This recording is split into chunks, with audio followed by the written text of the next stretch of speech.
चलो दोस्तों, आज लोग हम केमिस्ट्री में पढ़ेंगे धातु, अधातु और उपधातु। तो देखिए, आप 11th क्लास में पढ़ते होंगे, हम जान रहे हैं, इसलिए आपके लिए यह वीडियो मैं यूट्यूब पे देने वाला हूं। तो देखिए, धातु, अधातु और उपधातु पढ़ने से पहले हमको तत्वों को समझना पड़ेगा। धातु, अधातु और उपधातु को समझने से पहले हमको क्या समझना पड़ेगा? सबसे पहले तत्व को समझना पड़ेगा, यानी तत्व है क्या। तो देखिए, सबसे पहले हम लोग लिखते हैं तत्व, ठीक है। तत्व, देखिए तत्व क्या है? एक शुद्ध पदार्थ है। तत्व वह शुद्ध पदार्थ है जो एक ही अणु और एक ही परमाणु से मिलकर बना होता है। देखिए, तत्व जो होता है एक अणु, मतलब एक ही अणु और एक ही परमाणु से मिलकर बना होता है। एक ही अणु और एक ही परमाणु, एक ही परमाणु से मिलकर बना होता है।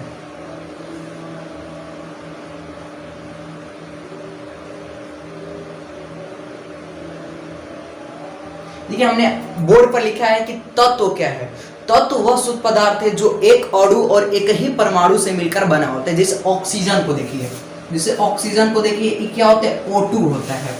जैसे कार्बन को देखिए, C2, कार्बन C2, ये भी क्या होता है? एक ही तत्व से मिला है। ऑक्सीजन O और O से मिलकर बना है O2, और C2 जो है C से मिलकर बना है, ठीक है। यानी एक ही अणु और एक ही परमाणु से मिलकर बना हुआ है, उसी को हम लोग कहते हैं तत्व, ठीक है। जो एक ही परमाणु और एक ही अणु से मिलकर बना रहता है उसको क्या कहते हैं? तत्व कहते हैं। जैसे हमने आपको उदाहरण दिया यहाँ पर, ठीक है। जैसे चांदी है, ये भी तो एक ही तत्व से मिलकर बना है। जैसे कॉपर है, Cu, ये भी सब क्या है? एक ही तत्व से मिलकर बना है, ठीक है।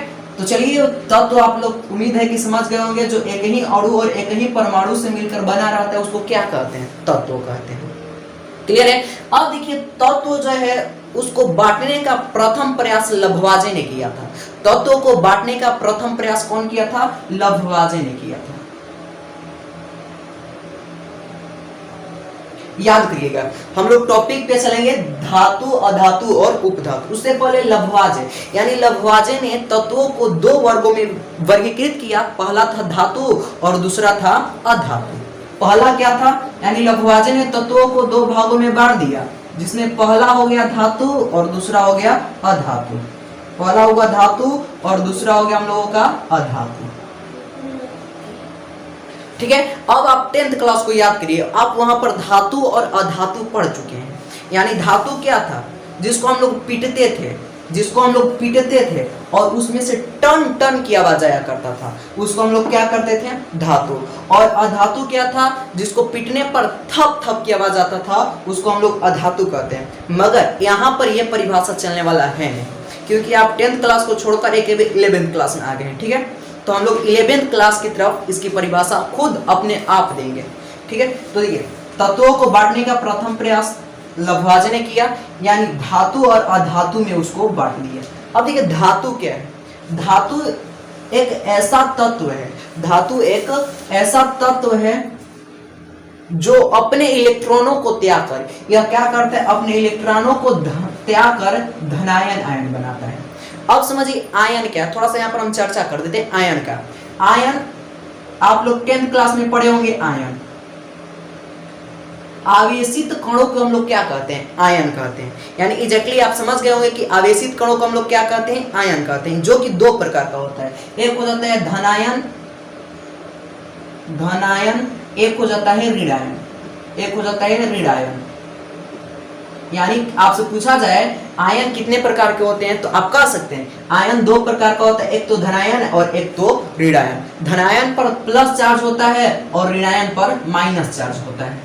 तो देखिए, हमने बताया कि वैसा तत्व जो अपने इलेक्ट्रॉनों को त्याग कर, दान कर धनायन आयन बनाता है, उसको कहते हैं धातु। कुछ ऐसे तत्व हैं जो अपने इलेक्ट्रॉनों को त्याग कर धनायन आयन बनाते हैं, उन्हीं सब तत्वों को क्या कहते हैं?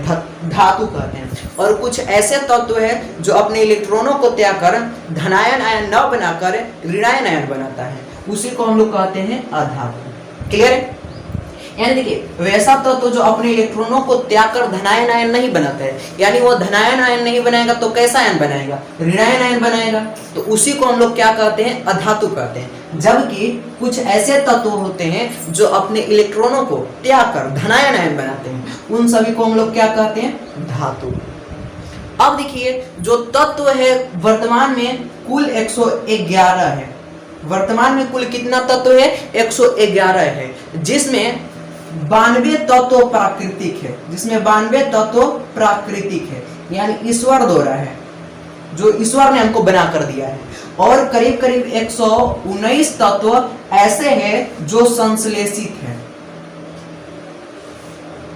जो संश्लेषित है, ठीक है। प्राकृतिक तत्व कितना है, 92 है, और संश्लेषित तत्व कितना है, तो वही 19 है। टोटल मिला देते हैं तो कितना हो जाता है, 111 हो जाता है। तो हम यहाँ पर क्या समझने वाले हैं, धातु और अधातु। तो धातु में हम बताएं कि वे तत्व जो अपने इलेक्ट्रॉनों को त्याग कर धनायन आयन बनाता है उसको कहते हैं धातु। वे तत्व जो अपने इलेक्ट्रॉनों को त्याग कर धनायन आयन नहीं बनाता है, यानी कैसा आयन बनाएगा, ऋणायन आयन बनाएगा, तो इसको क्या कहते हैं, अधातु। अब देखिए उसके बाद आता है उपधातु, ठीक है। देखिए उसके बाद क्या आता है, हमारा उपधातु होता है, यानी जो धातु और अधातु, ध्यान समझिएगा, वैसा तत्व जो धातु और अधातु दोनों का गुण दर्शाता है, इसको कहते हैं उपधातु। क्लियर है, धातु अधातु उपधातु। यानी धातु क्या होता है, ऐसा तत्व जो इलेक्ट्रॉनों को त्याग कर धनायन आयन बनाता है उसको धातु कहते हैं, और ऐसा तत्व जो इलेक्ट्रॉनों को त्याग कर धनायन आयन नहीं बनाता है उसको कहते हैं अधातु, और जो दोनों का गुण दर्शाता है उसको कहते हैं उपधातु। यानी बोल सकते हैं वैसा तत्व जो धातु और अधातु दोनों का गुण दर्शाता है उसको कहते हैं उपधातु। उपधातु की संख्या 7 है। उपधातु की संख्या कितना है, उपधातु की जो संख्या है टोटल 7 है, टोटल 7 है। अब यहाँ पर मैं आपको ट्रिक देता हूँ, आप उस ट्रिक से आप याद कर सकते हैं। जैसे देखिए कुछ ऐसे बदमाश लड़के होते हैं जो सड़क पर लड़कियां जाती है तो क्या बोलते हैं, आप लोग देखे होंगे, ए बस पट जा, यहीं पर देखे लिखते हैं, ए बस पट जा, ठीक है, ए बस पट जाओ। इसी से हम लोग सातों उपधातु को याद कर सकते हैं। क्या ट्रिक है, ए बस पट जाओ। देखिए ए से होता है एंटीमनी, ए से क्या हो जाता है, एंटीमनी, याद करते चलिएगा। ए से होता है एंटीमनी, ब से होता है बोरान, स से होता है सिलिकॉन, प से होता है पोटेशियम,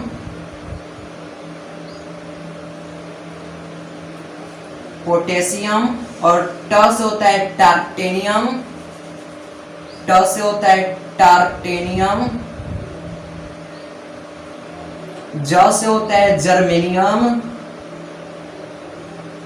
और अ से होता है आर्सेनिक, आर्सेनिक। अब देखिए आप यहां से याद कर सकते हैं कि नहीं, सातों उपधातु, यानी ए से हो जाता है एंटीमनी, ब से हो जाता है बोरान, स से हो जाता है सिलिकॉन, प से हो जाता है पोटेशियम, ट से होता है टार्टेनियम, और ज से हो जाता है जर्मेनियम, और अ से हो जाता है आर्सेनिक।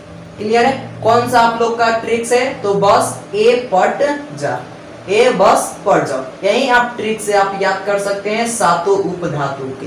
अब उपधातु हमने आपको बताया जो धातु और अधातु दोनों का गुण दर्शाता है उसको क्या कहते हैं, उपधातु। उपधातु आपसे बहुत बार पूछा जाता है कि उपधातु कितने हैं, तो 7 है, नाम बताया, तो ये ट्रिक से आप लोग याद कर सकते हैं। ए से हो जाते हैं एंटीमनी, ब से हो जाता है बोरान, स से हो जाता है सिलिकॉन, और प से हो जाता है पोटेशियम, और ट से होता है टार्टेनियम, और ज से हो जाता है जर्मेनियम, और अ से हो जाता है आर्सेनिक।